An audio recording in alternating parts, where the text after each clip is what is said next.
영적 성장 일곱 번째 시간입니다. 오늘 겸손에 대해서 좀 생각해 보고자 합니다. 내가 어느 날 신학교에 갔는데 한 두 전사님이 이런 얘기를 하는 거예요. 사람이 나이를 먹으면 최홍석 교수님처럼 되어야 하는데 저렇게 나이가 들었는데 저렇게 자기를 자랑할 수 있을까? 이런 말을 들었어요. 그러니까 한 분이 최홍석 교수님을 얘기하면서 다른 교수님에 대해서 이제 이렇게 비판하는 그런 모습이었습니다. 도대체 무슨 얘기인가 잘 모르시겠지만 제가 여러 번 얘기를 했던 것 같아요. 제가 학교 다닐 때도 그렇고 이전에 선배들도 그렇고 후배들도 그렇고 성신대학교 신학대학원의 교수님 가운데 참 존경받기에 전혀 부족함이 없는 한 분이 계셨는데 그건 바로 최홍석 교수님, 조직신학을 가르치셨던 분인데 정말 학생들이 많이 따른 그런 선생님이었습니다. 교수님에 대한 이야기 중에 일화들이 되게 많은데 그 일화들의 공통점은 다 뭐냐면 정말 겸손하시다라고 하는 것입니다. 대표적인 것 가운데 하나는 이분이 학생들을 만나며 인사하느라고 교실을 못 올라간다는 겁니다. 하도 다 학생들 인사하고 가니까 선생님이 학생들한테 인사하고 학생 인사 다 받아주고 그런데 대부분 그러지 않거든요. 교수님도 학생들 인사 그러고 가는데 이번 학생들을 다 인사해 준다는 겁니다. 제가 경험한 것도 하나가 있는데 제가 이제 신대원에 강의가 있어서 이제 간 적이 있었습니다. 시간이 좀 남아가지고 빈 강의실에 제가 있었는데 어떤 허름한 분이 이제 문을 열면서 들어와서 아주 정중하게 저한테 이게 묻는 겁니다. 혹시 여기 어느 교수님 강의 예약되지 않았습니까? 그러면서 빈 강의시니까 전 잘 모르니까 아니라고 이렇게 말씀을 드렸습니다.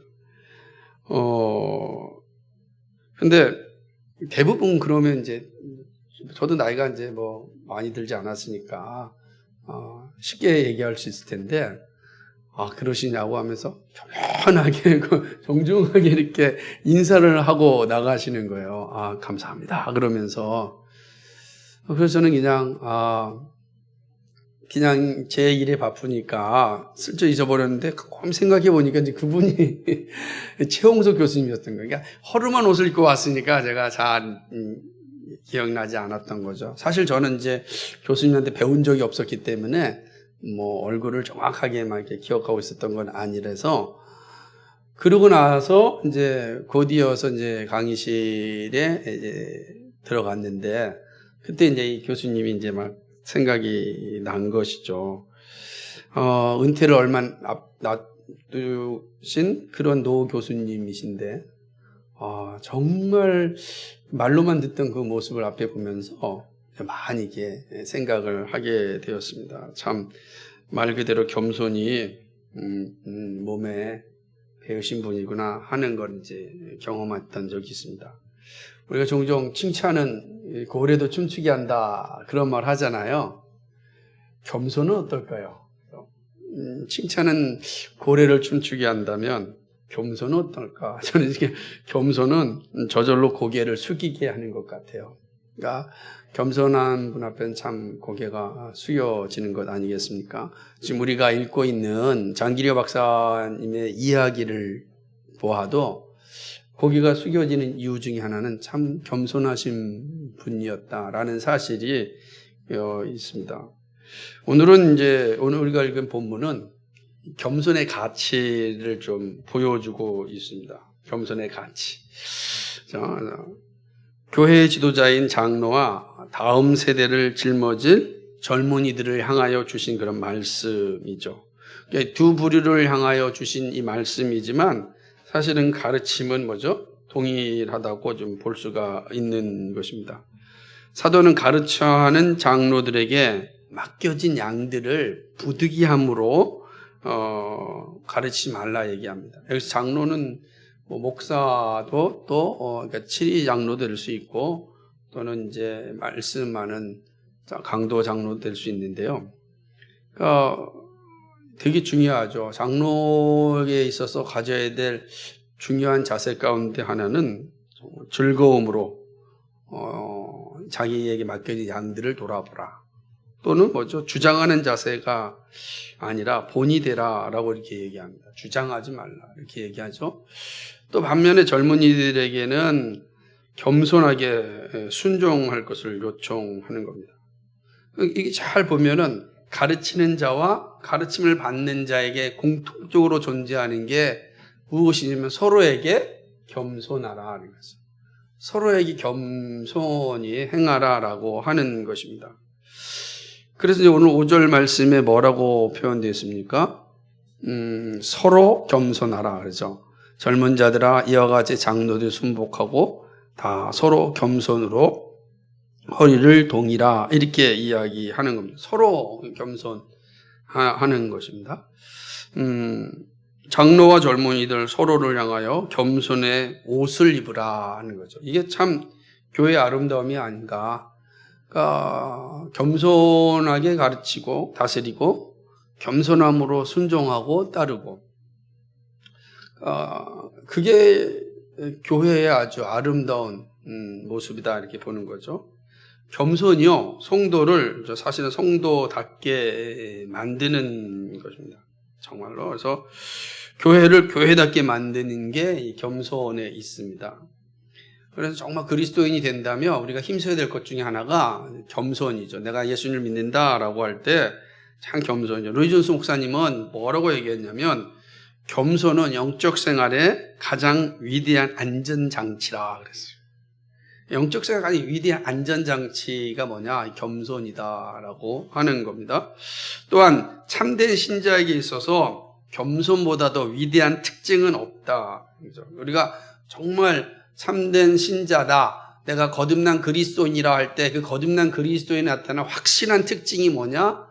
겸손이다. 그러니까 겸손은 성도의 확실한 특징이다. 이렇게 이제 말씀하는 것입니다. 그러니까 겸손이 가지고 있는 위대성을 잘 보여주는 말씀입니다. 그래서 겸손은 영적 성숙을 위한 과정이면서 동시에 영적으로 성숙한 사람들의 증거이죠. 그러니까 우리가 겸손은 영적 성숙을 위한 과정이 반드시, 근데 영적으로 성숙한 사람들에게는 반드시 겸손이라고 하는 열매가 나타나는 겁니다. 그래서 우리는 끊임없이 이 사실 앞에 우리를 비춰보는 거죠. 그러니까 성화라고 하는 건 끊임없이 겸손의 과정을 겪는 거죠. 우리가 성화는 주님 부르신 그날까지 하는 거잖아요. 그 겸손의 과정이라는 게 한 번 되는 게 아니라 주님 부르시는 그날까지 계속해서 겸손의 모습으로 자라야 되는 거고 모습의 열매를 나타내야 한다라고 하는 것입니다. 근데 이 겸손이라는 게 저절로 되어지는 건 아닙니다. 이 저절로 되어진다면 참 예수만 믿고 가만히 있으면 막 겸손해지면 좋겠는데 그러진 않은 거죠. 겸손은 정말 끊임없는 훈련으로 되어집니다. 자기를 낮추고 비우는 일. 이 겸손인데 이건 정말 쉽지 않거든요. 그래서 의지적으로 지속적인 노력이 있어야 하는 겁니다. 왜 그러냐면 부패한 우리의 본성은 겸손을 그렇게 좋아하지 않습니다. 자기를 드러내는 자기 PR, 자기 자랑은 우리에겐 아주 잘 맞는 옷이에요. 근데 자기를 죽이고 겸손한 자리에 앉게 하는 거, 이거는 우리의 옷과 잘 맞지 않아요. 조금만 잘하면 자랑하고 싶은 거죠. 그러지 않습니까? 예를 들면 좋은 집만 가면은 막 좋은 집 갖다 자랑하고 월급만 10만 원만 올라가 보세요. 그럼 막 자랑하고 싶고, 이 사람 자랑하고 싶은 게 많아요. 자랑이 잘못된 것이 아니라 사실은 그런 욕구는 이미 우리 안에 있는 거죠. 창세기 2장 7절을 보면 그러니까 사람 우리 몸을 뭐로 흙으로 만들었잖아요. 흙으로 만들고 만든 다음에 우리에게 이제 생기를 부어 넣으셨잖아요. 그래서 우리가 뭐가 됐냐면 생령이 됐다 그랬잖아요. 근데 생령이라고 할 때 이게 네페시라고 하는 건데, 사람은 그러면 하나님 형상을 네페시라고 할 때 예를 들자면은 그러니까 육체와 영혼으로 만들어진 인간에 있는 네페시가 되는 거예요. 살아있는 영. 근데 이 네페시라고 하는 단어에 있어서 보통 이제 우리 전인격적인 존재 이런 뜻이기도 자주 사용합니다. 그런데 이 단어의 또 하나의 의미는 뭐냐면 욕구적인 존재라는 거예요. 욕망을 가진 존재. 그러니까 인간은 그 단어의 의미 속에서 보면은 욕구를 가지고 있는 존재로 우리가 다 지음받았습니다. 그러니까 인간은 다 욕구가 있어요. 욕구가 없는 존재가 없죠. 그죠? 온갖 욕구 다 있으시잖아요. 그러니까 욕구 자체가 잘못된 게 아니죠.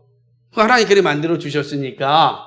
근데 뭐냐면 이 욕구가 이기적인 욕구, 죄로 말미암아서 왜곡됐어요. 이기적인 욕구가 돼서 이기적인 욕망이 될 때가 이제 심각한 문제가 되는 거죠. 그러니까 우리 다 그런 욕구를 가지고 있는 존재다라고 하는 것이죠. 근데 이것이 왜곡됐단 말이에요. 그래가지고 거룩한 욕망이 아니라 오직 자기만을 위한 욕구로 이렇게 변질되다 보니까 겸손의 자리에 선다는 건 정말 힘듭니다. 이제는 자기를 드러내는 일에 열심을 내는 게 그런 이제 인간의 본성이란 말이에요. 그래서 낮은 자리에 서기를 거부하게 만들고 철저하게 이기적이고 자기 중심적으로 이제 살아가는 것이죠.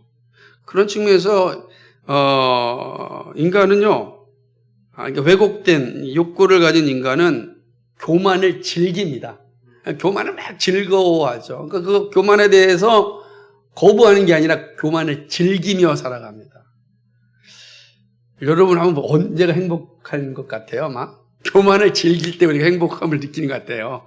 막 얼굴에도 화사하고 남이 나보다 못될 때 기뻐하고 남을 짓밟고 올라설 때 즐겁고 막 그런 거죠. 그런 게 있죠. 교만이 본성에 잘 어울리죠. 하지만 성경은 이 교만은 패망의 지름길이다라고 이야기하고 있습니다. 교만이 우리에게 편하지만 교만의 자리에 머물러서는 안 되는 거죠. 왜냐하면 교만은 우리를 아주 처절하게 만들기 때문입니다. 그러므로 우리가 하나님께서 원래 우리에게 주셨던 그 욕구는 뭐냐? 겸손인 거죠. 겸손입니다, 사실은. 그러니까 이게 남을 배려하고 섬겨줄 줄 아는 이 마음이 타락하기 전 인간이 가지고 있는 아름다운 욕구다. 그래서 우리는 이 교만을 버리고 이 참 겸손의 자리에 서는 일이 되게 중요하다라고 하는 거죠. 겸손을 힘쓰는 자가 복 있는 사람이다라고 하는 것입니다. 그래서 겸손이 정말 중요하다라는 거죠. 열심히 또 훈련하지 않으면 안 되는 거니까. 그래서 겸손이 우리의 삶에 이게 복된 거라면 어떻게 우리는 겸손의 모습을 가질 수 있을까? 당연히 질문해야 되고 또 이에 대해서 답을 얻어야 되지 않을까 생각합니다.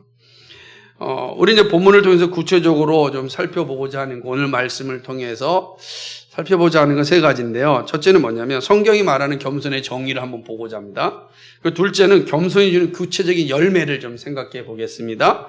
그리고 마지막으로는 겸손을 가지기 위해서 어떻게 해야 하는지 살펴볼 겁니다. 우리가 앞서서 겸손은 정말 중요한 건데 이거는 스스로 되는 것이 아니라 훈련으로 된다고 했으니까 그럼 어떻게 할까? 어떤 훈련이 필요한가? 이제 오늘 생각해 보겠습니다. 첫째는 성경이 말하는 겸손의 정의인데요. 겸손. 이거는 이제 이 타페이노스인데 이거는 자신을 낮추는 것입니다. 그러니까 뭐냐면 자신을 의존하는 것이 아니라 철저하게 하나님을 의존하는 자세. 이게 이제 겸손이라고 하는다는 거예요. 그래서 앤드류 머레이 목사님은 겸손을 향하여 정의하기를 전적으로 하나님께 의존하는 마음이라고 하였습니다. 그러니까 하나님을 의지하지 않고서 결코 낮아짐의 자리에 설 수가 없어요. 여러분 잘 한번 생각해 보세요. 우리가 이 낮아지는 게 저절로 되는 게 아닌데 내가 정말 하나님을 온전히 의지할 때 내가 겸손에 낮출 수가 있다라고 하는 거죠. 이게 이제 시작인 겁니다. 겸손은 이렇게 하나님을 의존하는 마음이죠. 근데 여기에만 머물지 않습니다. 이제 이렇게 하나님을 온전히 의존하면 그 다음 단계로 나타나는 게 뭐냐면 이웃을 존중히 여기는 자리로 나아갑니다. 이 겸손한 자는 자기를 하나님께 온전히 낮춘다는 게 하나님을 온전히 의존하는 건데, 하나님 철저히 의존하는 자는 그것은 다른 말로 얘기하면 하나님께 인정받는 자라고도 할 수 있죠. 그런 사람은 그 다음에 이웃을 존중하는 그런 자리로 가게 됩니다. 겸손은요, 사람을 외모로 판단하지 않고 홀대하지 않습니다. 그러니까 겸손은 존중이 여기는 기본적 자세를 가지고 있는 거죠. 그러니까 이걸 한마디로 또 정리한다면 겸손은 자신을 낮추고 이웃을 존중히 여기면서 철저하게 하나님을 의존하는 자세다. 이렇게 좀 풀어서 생각해 볼 수가 있는 거예요. 그러니까 자신을 낮추려면 하나님을 의존하지 않고는 안 되니까 그 낮춘 상태만 있다면 그건 겸손이라고 할 수 없고 그것은 반드시 이웃을 존중히 여기는 자리로 가야 되는 것입니다. 근데 이 의미를 조금 더 명확하게 알려면 겸손의 반대말인 교만을 생각해 보면 더 선명해질 수가 있는 것입니다. 왜냐하면 교만은 뭐죠? 스스로 높이는 거예요. 나를 높이는 겁니다. 거만을 즐기는 자세입니다. 교만은 자신의 존재를 높이고 이웃을 깔보고 무시합니다. 교만한 자는 반드시 자신을 높이는 사람이에요. 근데 자신이 높아진다는 것은 어떤 열매를 가져오냐면 상대방을 무시하고 깔보는 자리에 이르는 겁니다. 그러니까 내가 높아졌는데 다른 사람을 존중하는 거 이게 어렵잖아요. 목이 곧은 사람이 다른 사람을 막 존중해 주는 게 힘들거든요. 목이 곧으면 다른 사람을 막 우습게 봅니다. 그 예외가 없어요. 나이가 어리든 나이가 많든 상관이 없습니다. 자기를 높인 사람은 상대방이 나보다 나이가 많든 나이가 어리든 지위고 상관없이 되게 무시를 하는 겁니다. 이게 정말 씁쓸하고 가슴 아픈 일인데 그런 모습을 보게 되는 것입니다. 이웃을 칭찬하는 것이 아니라 흠을 찾는 데 열강을 내는 거죠. 그래서 다른 사람을 짓누를 때 희열을 느끼는 거죠. 그런 측면을 본다면 교만은 뭐죠? 하나님 없이 살고자 하는 마음입니다. 하나님 없이 산다는 건 이제 자신이 주인이 되는 거죠. 하나님 없이도 나는 살 수 있다 라고 하는 거죠. 그러니까 겸손이 어떤 건지를 교만의 모습을 보면 아주 선명하게 나타날 수가 있는 것이죠. 그래서 교만은 철저하게 자신의 지식과 경험을 의지합니다. 결코 낮아지려고 하지 않죠. 내가 가진 지식이 얼마나 큰데 사람들이 지식이 많으면 많을수록 정말 교만해져요. 근데 지식이 많은 사람이 겸손할 때는 언제일까요? 하나님을 의지할 때요. 겸손해지는 거예요. 하나님 앞에 쓰면 자기 별 볼 일 없거든요. 하나님 앞에 섰을 때 내가 가진 지식이 무슨 대단하겠습니까? 아무것도 아니죠. 그냥 다 티끌과 같은 거죠. 그러니까 티끌과 같은 걸 가지고 다른 사람을 무시하는 게 얼마나 허망한 일이겠습니까? 그래서 사실 하나님 앞에 서고 하나님을 의지하면 내가 가지고 있는 지식과 어떤 경험도 매우 겸손하게 사용할 수가 있는 거죠. 그냥 하나님이 없어버리고 하나님이 의존하지 않으면 그 지식과 그 경험이 하나님의 자리에 서는 겁니다. 그 자신이 하나님 되는 거죠. 그리고 다른 사람들은 매우 무시하게 되는 것입니다. 그래서 하나님을 잊어버리게 되는 이 자리에 서는 거죠. 정말 그렇지 하지만 겸손은 절대 그러지 않죠. 자신을 낮추고 오직 하나님의 뜻이 이루어지기를 원하죠. 그래서 겸손의 완벽한 모델은 우리 예수님입니다. 예수님은 하나님이시잖아요. 그런데 하나님이신 예수님께서 하나님과 그 본체 되심 그거를 낮추시고 사람의 몸으로 오셨습니다. 인류의 첫 조상이 교만하여 하나님을 대적하였지만 예수님은 겸손히 자신을 낮추시고 철저하게 순종하셨습니다. 그 유명한 말씀 빌립보서 2장 6절 8절 말씀인데 같이 한번 읽어볼까요? 시작. 그는 근본 하나님의 본체시나 하나님과 동등됨을 취할 것으로 여기지 아니하 오히려 자기를 비어 종의 형체를 가져 사람들과 같이 되었고 사람의 모양으로 나타나셨음에 자기를 낮추시고 죽기까지 복종하셨으니 곧 십자가에 죽으심이라. 아멘. 자기를 낮추시고 죽기까지 복종하는 것이 뭡니까? 겸손이다라고 얘기하는 거예요. 자신을 낮추고 인간의 구원을 위하여 하나님의 뜻을 따랐습니다. 다시 말하면 주님의 겸손이 인류의 구원이 되었습니다. 그러므로 구원받은 성도라면 정말 우리가 주님처럼 겸손의 자리에 서야 되는 것입니다. 그러니까 우리가 겸손이 없이 그리스도의 장성한 분량에 이르는 건 불가능하다. 거꾸로 그리스도의 장성한 분량에 이른 사람은 어떤 사람이죠? 겸손한 사람이다 라고 하는 거죠. 다시 한번 앤드류 머레이 목사는 이렇게 얘기합니다. 겸손이야말로 하나님의 은혜가 뿌리박을 수 있는 유일한 마음밭이다. 겸손한 사람 그 자리에 하나님의 은혜가 뿌리박힐 수 있다라고 하는 것이죠. 근데 이게 낮아짐이 가능하려면 반복해서 말씀드리지만 하나님을 철저하게 의존해야 됩니다. 의존하지 않고서는 겸손의 자리에 설 수가 없어요. 그러니까 정말 하나님 앞에 서서 하나님을 바라볼 때 겸손해지는 거지, 겸손은 나이가 먹는다고 저절로 되어지지 않습니다. 많은 지식을 쌓는다고 되어지지 않습니다. 신앙생활 오래 한다고 결코 주어지는 게 아닙니다. 그래서 저는 종종 교회 생활 오래 했음에도 불구하고 정말 교만한 분들 많이 보잖아요. 교회 생활이 그 연수가 우리를 겸손의 자리에 있는 것이 아니고, 그 상관없이 가장 우선순위가 뭐죠? 연수가 무의미하다는 것이 아니라 그것이 의미가 있으려면 날마다 하나님 앞에 서 있어야 되는 거죠. 하나님을 의존할 때 우리의 신앙의 연수가 그리스도의 장성한 분량에 이르게 하는 것입니다. 그렇게 되는 거죠. 우리 주님도 온전하게 하나님을 의존함으로 겸손의 길을 가셨습니다. 그러니까 우리가 하는 것도 똑같다. 우리도 그 길 외에는 없다는 거죠. 열심히 하나님을 의존할 때 우리가 겸손의 자리에 설 수 있다. 왜냐하면 겸손 자체가 자신을 낮추는 거니까. 그리고 하나님을 온전히 의존하는 거니까. 그 우리의 모습을 잘 보세요. 나는 겸손한가?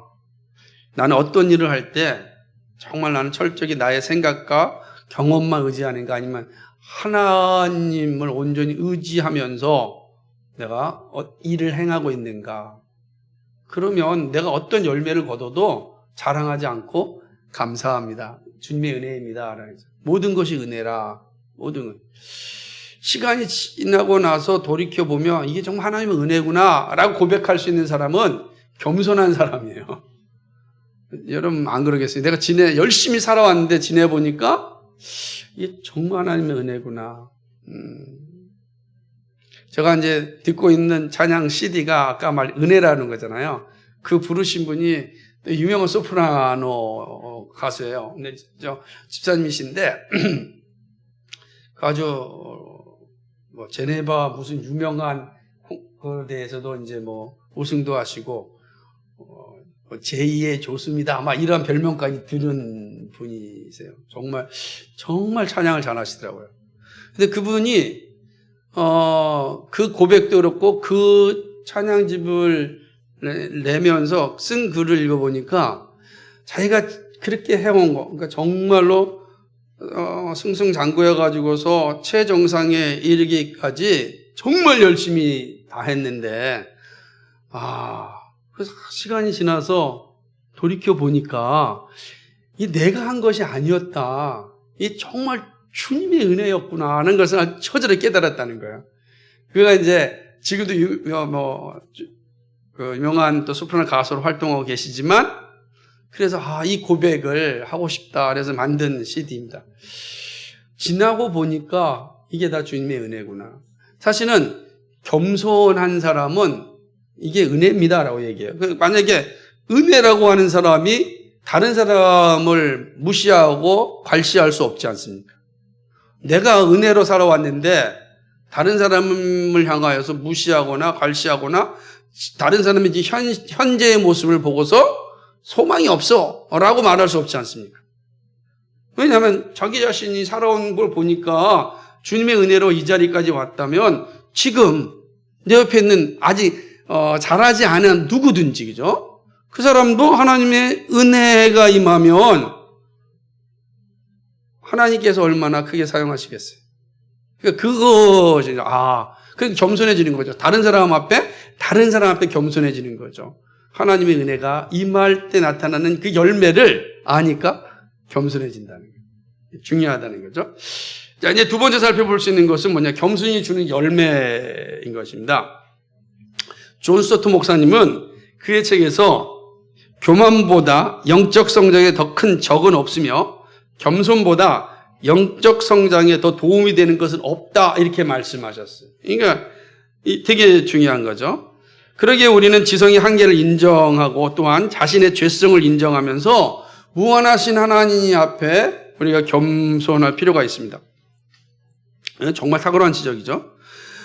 자, 겸손이 사라지면 더 이상 영적인 성장은 없습니다. 멈춥니다. 절대로 성장하지 않아요. 아무리 그 사람이 오랜 시간 교회를 다녀도 영적으로 성장하지 않습니다. 얘기하는 거예요. 존 스토트 목사님이 우리에게 주는 내용이 그런 거죠. 왜 그렇죠? 하나님의 은혜의 손길이 끝났기 때문이에요.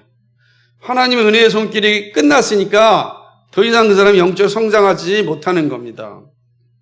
그러니까 여러분 정말로 영적으로 성장하려면 우리가 겸손해야 됩니다. 영적 성장처럼 희열을 느끼는 게 없거든요. 그건 하나님과 앞서 살펴봤듯이 깊은 교제 속에 들어가고 하나님 주시는 깊은 은혜를 누리는 자리에 가는 거니까 아무도 알지 못하죠. 그는 그 성장한 사람만 아는 거잖아요. 그런데 그 성장을 이루려면 겸손해야 된다는 거죠. 겸손하지 않고서는 그 성장을 희열을 누릴 수가 없는 것입니다. 오늘 본문에서 바울 사도는 아주 베드로 사도는 의미 있는 말씀을 합니다. 그것은 겸손한 자들에게 주어지는 것인데 사도가 말하는 두 가지가 있어요. 하나는 뭡니까? 하나님의 은혜가 주어진다는 거예요. 하나님의 은혜는 주어진다. 하나님의 은혜라 치는 게 하나의 선물이니까 하나의 선물이죠. 그래서 하나님의 값없는 선물이 겸손한 자들에게 주어집니다. 겸손한 자들에게 뭐가 주어지는데 하나님의 은혜가 주어지는 겁니다. 은혜가 있어야 장성한 분량에 이를 수 있는데 이 은혜가 겸손한 자에게 한량없이 부어진다라고 하는 거죠. 하나님의 은혜는 죄와 정욕에 물들어 있는 우리의 영혼을 깨끗하게 해줍니다. 그러니까 우리가 누리고 있는 그 구원의 기쁨을 상실하지 않게 해요. 이게 은혜예요. 근데 그 은혜가 우리에 풍성히 부어질 때 우리의 삶을 얼마나 행복하겠어요. 근데 그 은혜는 누구에게 풍성히 부어지냐면 겸손한 사람에게 부어진다라고 하는 것이죠. 야고보서 4장 6절에 뭐라고 말씀하십니까? 같이 읽어볼까요? 그러나 더욱 큰 은혜를 주시나니 그러므로 일렀으되 하나님이 교만한 자를 물리치시고 겸손한 자에게 은혜를 주신다니라. 아멘. 그러니까 교만한 자에게는 하나님의 은혜가 임하지 않는 거예요. 하나님의 은혜가 임하지 않으니까 하나님 주신 풍성한 이 구원의 기쁨을 누리지 못하는 겁니다. 작은 일 하나에서도 감사를 못 느끼고 큰 걸 주어줘도 감사를 못 느껴요. 그러니까 작거나 큰 거나 상관없이 작으면 왜 너무 작아요 라고 이야기하는 거고 크면은 역시 내가 잘했어 라고 이야기한다는 거예요. 하나는 원망이고 하나는 교만으로 가는 거죠. 근데 은혜가 임하면 큰 것에도 저 같은 자에게 이런 은혜를 주셔서 감사합니다. 작은 것을 보더라도 하나님 정말 고맙습니다. 이렇게 나온다는 거예요. 그러니까 그 겸손한 자에게 하나님의 은혜는 날마다 주어져요. 그렇다는 이야기 하는 거죠. 이 은혜는 오직 주님 오심을 또 소망하게 되게 됩니다. 겸손한 사람들은 정말 하나님께서 완벽하게 이루시는 그의 영광을 바라보며 살아가게 되는 거죠. 여러분들 이런 은혜를 받는 게 얼마나 복되겠습니까? 이런 은혜를 소망하며 살아가야 되지 않겠어요? 근데 그러려면 어떻게 된다? 겸손해야 된다는 거죠. 겸손해야 된다. 자기를 낮출 때 하나님이 한량없는 은혜가 우리에게 부어진다라고 하는 것입니다. 그렇죠? 두 번째는 뭐냐? 이제 하나님 높여줍니다. 겸손한 사람은 어떻습니까? 하나님이 높여줍니다. 겸손한 자에게 하나님의 은혜가 주어질 뿐만 아니라 두 번째는 겸손한 자를 하나님이 높여주신다. 6절을 보면은 그러므로 하나님이 능하신 손 안에서 겸손하라. 때가 되면 너희를 높이시리라 그랬습니다.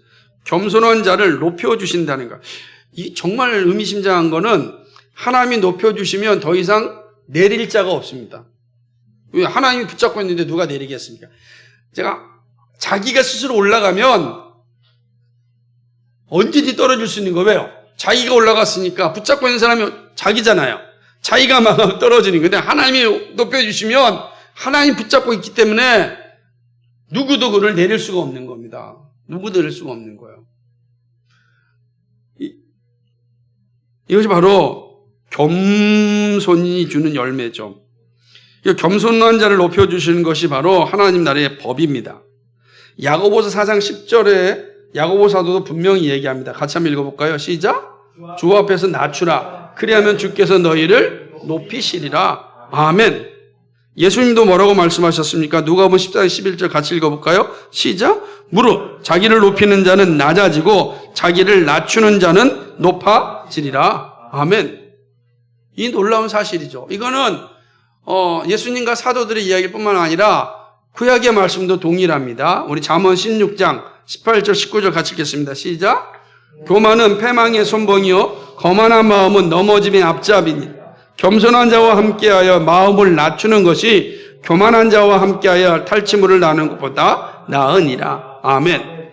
교만은 패망의 선봉이고 거만한 마음은 넘어짐의 앞잡이니라 그랬습니다. 시편 147편 6절에 같이 읽습니다. 시작. 여호와께서 겸손한 자를 붙드시고 악인은 땅에 엎드려 드시는도다. 아멘. 그렇습니다. 정말 하나님께서 겸손한 자는 뭐예요? 붙들어 주신 거예요. 붙드니까 무너지지 않는 거예요. 붙잡고 누가 내리겠어요? 하나님이 붙잡는 사람이 어떤 사람이에요? 하나님 붙잡는 사람이 겸손한 사람이다. 겸손하면 하나님 붙잡아 주십니다. 우리가 낮아지고 하나님을 의존하고 이웃을 존중히 여길 때 하나님이 우리를 높여주십니다.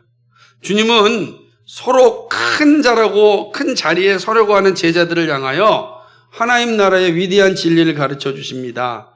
마가복음 10장 42절 45절인데 같이 읽겠습니다. 시작. 예수께서 불러다 이시되 이방인의 소유의 집권자들이 저희를 임의로 주관하고 그 대인들이 저희에게 권세를 부리는 줄을 너희가 알거니와 그렇지 아니하니 너희 중에 누구든지 크고자 하는 자는 너희를 섬기는 자가 너희 중에 누구든지 으뜸이 되고자 하는 자는 모든 사람의 종이 되어야 하리라. 인자에 온 것은 섬김을 받으려 함이 아니라 도리어 섬기려 하고 자기 목숨을 많은 사람의 대속물로 주려 함이니라. 아멘. 예수님께서 제자들에게 주신 이 위대한 진리는 한마디로 얘기하면 겸손이 영광에 이르는 길이다. 이런 뜻입니다. 그죠? 낮아지는 것은 이 세상에서 말하는 것처럼 비굴해지거나 비참해지는 것이 아닙니다. 낮아진다는 것은 이웃을 존중히 여기고 하나님 온전히 의존하는 겁니다. 그럴 때 하나님께서 우리를 영광의 자리로 높여주셨습니다. 예수님께서 낮아지셨지만 지극히 높임을 받았습니다. 이게 중요한 거라는 거죠. 그래서 이 개념 안에 잘 있는 거예요. 겸손히 주는 열매는 바로 이 두 가지 모습이 잘 있다라고 하는 것이죠. 그렇구나. 우리 겸손하면요 은혜가 주어지고 하나님 우리를 높여주십니다. 그러니까 스스로 높아지려고 애쓰지 않아도 돼요. 때가 되면 하나님이 지극히 높여서 사용하십니다. 저는 그런 측면에서 이번에 읽은 장기려 박사님도 하나님이 그렇게 높여주신 분이 아닌가. 뭐가 가진 게 있어요? 아무도 없어요. 그분 재산도 아무것도 없어요. 자기 장례비 외에는 아무것도 없다고요. 그런데 얼마나 하나님께를 높여주셨냐면 정말 그리스도의 삶이 무엇인지를 비춰주는 거죠. 본인은 일평생 그리스도인의 삶을 합당하게 살지 못한 것에 대해서 통곡하며 사셨던 분이거든요. 내가 좀 그리스도의 삶에 합당하게 살아야 되는데. 그죠? 이게 부산에는 이런 장기려 박사님 계시잖아요. 이제 다음 달쯤 오면은 전라도에는 이제 또 오방 최홍종 선생님이 계세요. 아주 처음 듣죠? 한번 또 읽어보면 정말로 그리스도인의 아름다운 선배들이 사셨구나 라는 걸 알게 될 겁니다. 아마 이제 그 책도 한번 같이 읽으면서 정말 우리는 모르잖아요.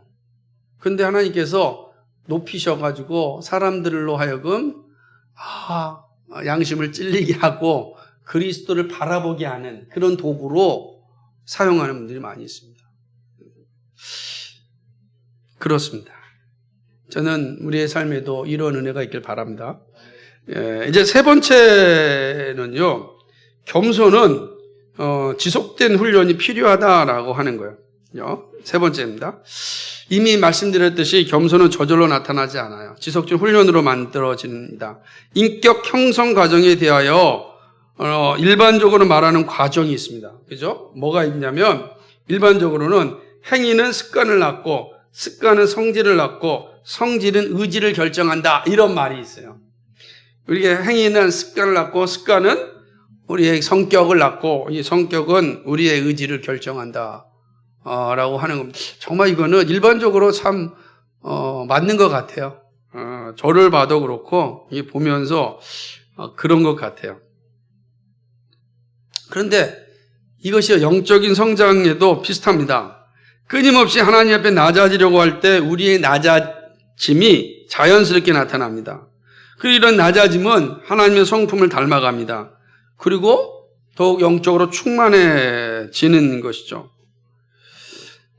성경은 확고하게 명령하는데 뭐라고 이야기하냐면 겸손으로 허리를 동이라 하나님의 능하신 손 아래서 겸손하라 이렇게 이야기하고 있습니다.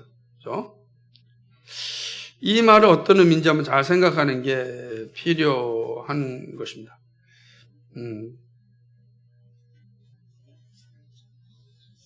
그렇죠? 겸손으로 허리를 동이라. 이게 겸손의 자리에 서는 것이 그냥 겸손해라가 아니라 이건 명령적인 거거든요. 계속해서 일을 해야 된다라고 하는 것이죠. 예수님께서도 말씀하시기를 마태복음 11장 29절에 나는 마음이 온유하고 겸손하니 나의 멍에를 메고 내게 배우라 그랬어요. 아시겠습니까? 배우라라고 하는 거, 배워야 되는 거예요. 그러니까 배운다라는 거, 훈련하는 게 동기라, 배우라, 이게 다 우리가 일반적으로 훈련하지 않으면 안 돼. 의지적으로 일을 해야 하는 일이다라고 하는 것입니다. 겸손은 배우는 것입니다. 그래야지 잘하게 돼 있어요. 훈련이 없이 겸손의 자리에 설 수가 없는 거죠. 우리의 말과 행위가 겸손해지려면 날마다 우리를 죽이고 하나님을 높이는 훈련을 받아야 한다는 것입니다. 항상 있어야 되는 거죠. 그런데 이제 여기서 오해하지 말아야 될 거 있습니다. 그럼 이게 마치 내가 하는 것처럼 느껴지잖아요. 내가 다 하면 되네? 그건 아닙니다. 훈련만 하면 모두가 겸손의 자리에 선다는 것이 아니라 아무리 훈련을 해도 성령의 인도함이 없으면 우린 겸손의 자리에 설 수가 없습니다. 그러니까 항상 성령을 의존해야 됩니다. 자, 이 두 가지를 잘 이해하셔야 됩니다. 그럼 뭐냐 이거죠. 성령은 우리의 열심과 노력을 통하여 일하신다는 거예요.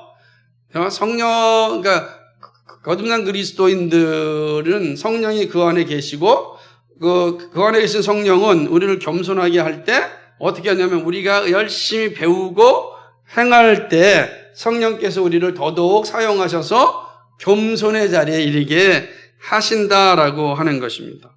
그러니까 우리가 기회가 주어질 때마다 낮아짐을 연습해야 됩니다. 누구를 의지해서요? 성령님을 의지하여 낮아짐을 연습해야 돼요. 그러니까 정말 기도 없이 우리는 이 낮아짐은 불가능하다라는 것을 이제 보여주는 것이죠. 자, 그럼 이제 구체적으로 분명히 성령을 의지하여서 우리가 낮아짐을 연습할 때 우리가 겸손해질 수 있다고 했습니다. 구체적으로 어떻게 겸손을 훈련할까? 이제 나왔으니까 어떻게 우리가 겸손을 훈련할까? 왜냐하면 겸손하지 않고는 영적인 성장이 없고 영적인 성장이 없고는 영적인 기쁨, 충만한 기쁨을 누릴 수 없기 때문에 그렇습니다. 영적인 충만한 기쁨은 우리에게 다가오는 많은 고난과 환난을 이겨낼 수 있는 강력한 힘이 되기 때문에 우리가 영적 성장은 정말 중요한데 어린아이 같은 자리에 있지 않으려면 이게 정말 중요한데 어떻게 해야 될까? 첫 번째는요.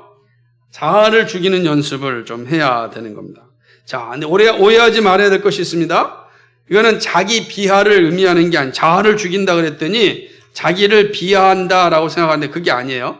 자기 비하하는 것은 아닌 것입니다. 그죠?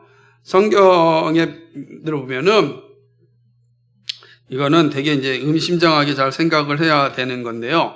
많은 사람들이 이것 때문에 오해해가지고 마치 자기를 죽이라 그랬더니 자기를 비하하는 것처럼 말하는데 그것은 또 다른 교만입니다. 그것이 아니고 우리가 늘 힘써야 할 것은 온전한 정체성을 가지고 자아를 죽이는 일이다. 왜 그러냐? 우리의 자아는 만물보다 심히 부패한 곳입니다. 그러므로 우리의 자아를 믿는 것은 참으로 위험한 거예요. 자아를 믿는 게 아니에요. 일반 종교는 삶의 주인이 자기 자신이라고 강조합니다. 자신의 삶을 만들어가기 때문에 자아를 견고하게 지키라고 말합니다. 그죠?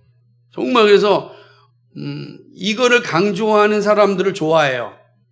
이 철학자들, 또 대중적인 예술인들, 그 다음에 무슨 또 뭐랄까 상담가들, 다 이런 사람들은요, 당신의 자아를 굳게 붙잡아야 된다라고 이야기합니다. 자아가 당신입니다. 얼마나 강조하는지 몰라요. 근데 성경은 우리의 자아를 믿지 말라고 말합니다. 자아는 믿음의 대상도 아니고 우리의 주인도 아닙니다. 이미 자아는 죄로 인하여 부패되었기 때문입니다. 오히려 우리가 감당해야 될 것은 뭐냐? 자아를 날마다 죽이고 하나님 앞에 우리의 삶을 내어놓는 일이 필요하다는 거죠. 이를 위하여 간절히 기도하고 철저하게 성령의 인도하심을 받아야 하는 것입니다. 그러니까 나를 믿는 것이 아니라 성령을 믿는 것이죠. 그리고 성령을 온전히 순종하는 것, 그것이 자아의 일이에요. 그러니까 자기 자아를 믿는 게 아니라 우리 자아가 해야 될 일은 뭐냐면 철저하게 성령님을 의존하여서 그 성령님이 우리의 자아의 주인이 되어서 나를 인도해 갈 수 있게끔 해야 된다는 거죠. 그러니까 그것이 바로 자아를 죽이는 일이다. 그러니까 나를 믿는 게 아니라 내 자아가 늘 성령님께 의존하여 성령님이 내 자아를 이끌어가게 하는 것, 그게 바로 자아를 죽이는 일이다라고 하는 것이죠. 그러니까 하나님의 은혜를 누리는 겸손의 자리에 있으려면 이 자아를 죽이는 일에 열심을 내야 됩니다. 이 자아 죽이는 일이 우리 일생 동안 늘 있어야 되는 거예요. 그러니까 자, 다시 한번 강조한 자아를 죽인다는 건 자기 비하를 얘기하는 것이 아니라 자아를 누구한테 의탁하는 거예요? 성령님께 의탁하여 성령님께서 내 자아의 주인이 되어서 나를 이끌어가게끔 맡기는 겁니다. 그러려면 우리가 철저하게 성령을 의존하여 기도하는 거죠. 그거밖에 없습니다. 그게 되게 중요한 겁니다. 그럼 이제 자연스럽게 생각하면 기도하지 않고서는 자아 죽이는 일은 불가능하다라는 게 아주 명확하게 드러날 수 있겠죠. 이게 첫 번째입니다. 어떻게 우리가 겸손의 자리에 서게 되는가.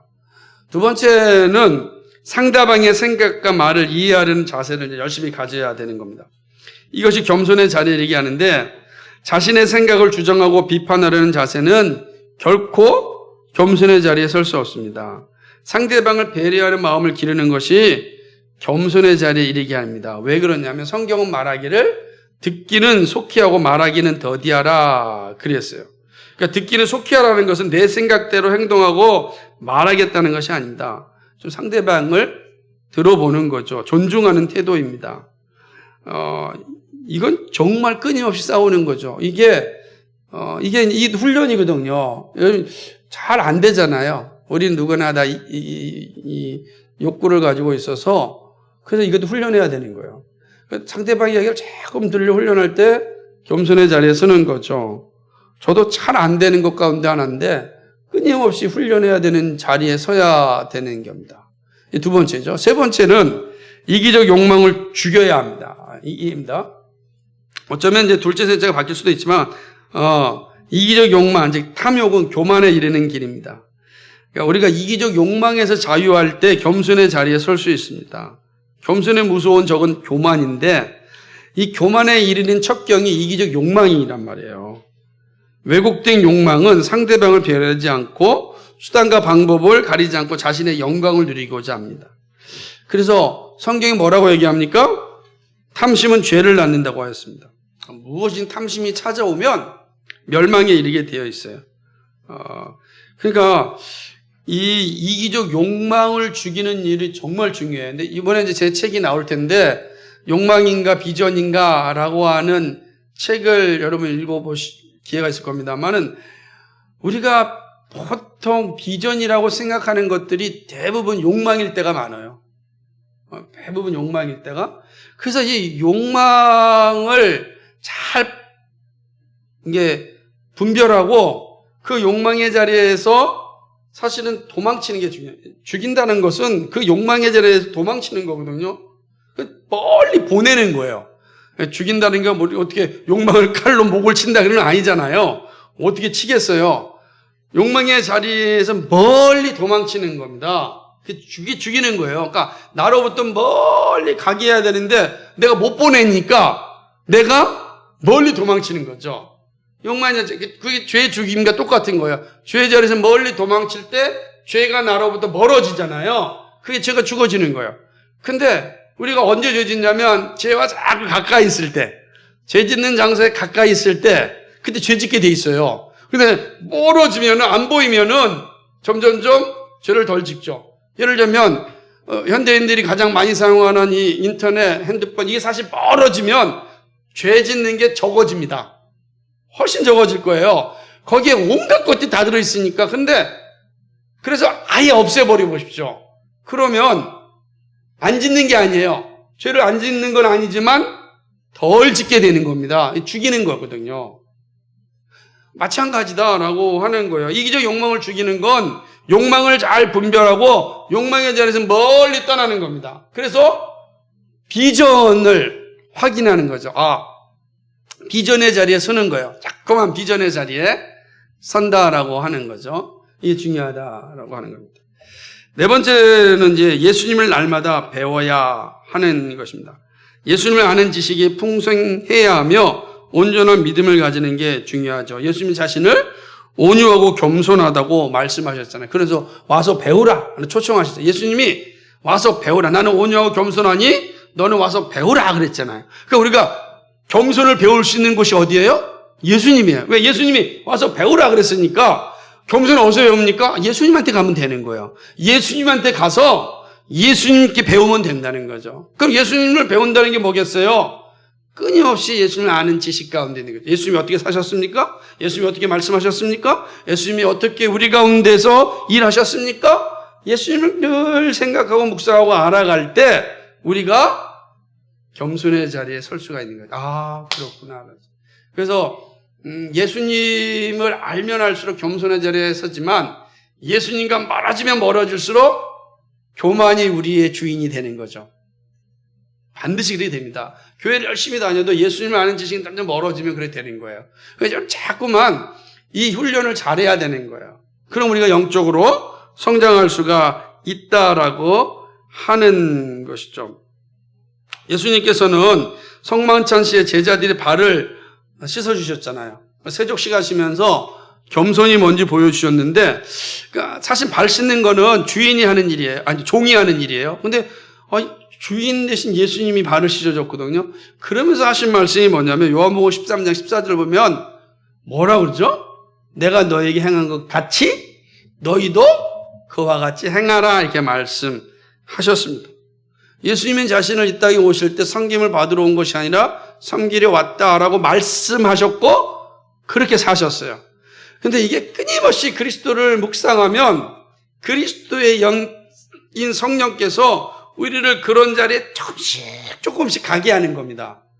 그 장기려 박사님의 책을 읽어보시면 알겠지만 항상 내가 그리스도께 붙잡혀 있고 그리스도의 말씀대로 살고자 하는 욕망. 그래서 그분은 평생 동안 성경 공부를 하셨단 말이에요. 매일 말씀 공부하신 거예요. 왜? 말씀 공부를 통하여서 그리스도 아는 거예요. 그분의 제자이신 손봉호 장로님이랑 이만열 장로님 보면은 그 연세, 80이 넘은 연세인데도 늘 성경 모여서.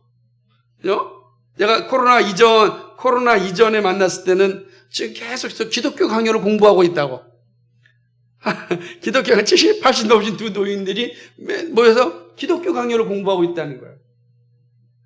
야, 이게 젊은 사람이 하는 게 아니라, 그러니까 끊임없이 어떻게든지 하나님을 아는 지식 가운데 서 있으려고 하는 거죠. 그럴 때 내가 겸손의 자리에 설 수가 있으니까, 그리스도를 알면 알수록 나의 하찮음이 보여지니까, 그리스도를 모르면 모를수록 나의 교만이 드러나거든요.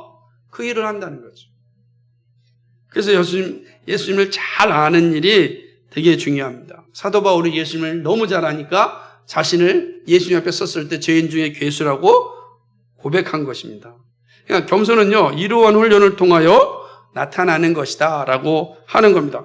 혹 둘째, 셋째가 바꿔서 좀 볼 수도 있어요. 그러나 어쨌든 요 네 가지가 우리가 겸손에 이르는 기본적인 훈련의 단계가 될 수 있겠다라고 생각을 하는 것입니다. 겸손이 영적인 성숙입니다. 어거스틴의 유명한 말 여러분 잘 알죠? 한 제자가 어거스틴에 와서 신앙생활에 있어서 첫째 되는 것이 무엇인지 물어보았을 때 겸손이라고 그랬습니다. 둘째는요, 그것도 겸손이다. 세 번째는요, 그것도 겸손이다. 이렇게 말씀하셨습니다. 참 의미 있죠. 초대교회 가장 위대한 선배 중에 한 사람인 어거스틴 목사님께서 하신 말씀이에요. 저는 참 의미심장하다고 봅니다. 영적으로 성장한다는 것은 바로 겸손의 사람이 되었다는 의미입니다. 동시에 겸손을 추구할 때 우리는 영적으로 성숙됩니다. 영적인 성숙은 겸손의 사람이 되는 겁니다. 왜 우리가 영적인 성숙합니까? 겸손의 사람이 되기 위해서입니다. 자신에게 붙어있는 세속적 욕망의 껍데기를 버리고 예수 그리스도의 본을 따라 섬기는 자로 살아가는 거, 영적인 성숙입니다. 자, 그러면서 우리의 삶 한번 돌아보십시오. 어떠한 경험과 체험이 신앙의 척도로 삼고 있습니까? 여러분, 어떤 이 뭡니까? 경험도 체험 신앙도 사실은 우리의 영적 성숙의 척도가 아니에요. 영적 성숙의 척도는 겸손이라는 거예요. 그죠? 겸손이 나타나지 않냐면 아무리 엄청난 경험을 했고 이적을 베풀었다 할지라도 그 사람은 영적으로 성숙한 사람이 아니라는 거예요. 그죠? 신유의 은사가 나타났는데 말을 행하는 거 보니까 아주 욕을 하거나 발로 차거나, 이거는 겸손이 아니죠. 그거는 합당한 게 아니죠. 제가 아주 여러분에게도 한 여러 번 얘기했지만 또 바로 아주 오래전에 어느 기도원에서 대단히 유명하다고 하시는 강사가 그냥 강의를 하고 사람들이 벌떼같이 모여 있는데 입에서 이렇게 욕을 하시는 거예요. 제가 2번 다시 그거 가지 않았습니다. 마치 대단한 것 같잖아요. 자신이 이러한 능력이 있고 나한테 이런 권세가 있다. 그러니까 막 말하잖아요. 지금도 우리 주변에 보면 그런 분들 되게 많아요. 말을 함부로 하는 분들. 나한테 이런 능력이 있고 권세가 있다라고 하는 분들. 거의 저는 그냥 99.9%가 그거는 사꾼이다. 왜냐하면 성경을 보면 영적으로 성숙한 사람, 그죠? 정말 하나님께 쓰임받는 사람의 그 증거는 겸손입니다. 저는 죄인 중에 괴수일 뿐입니다. 이렇게 말하기 때문입니다.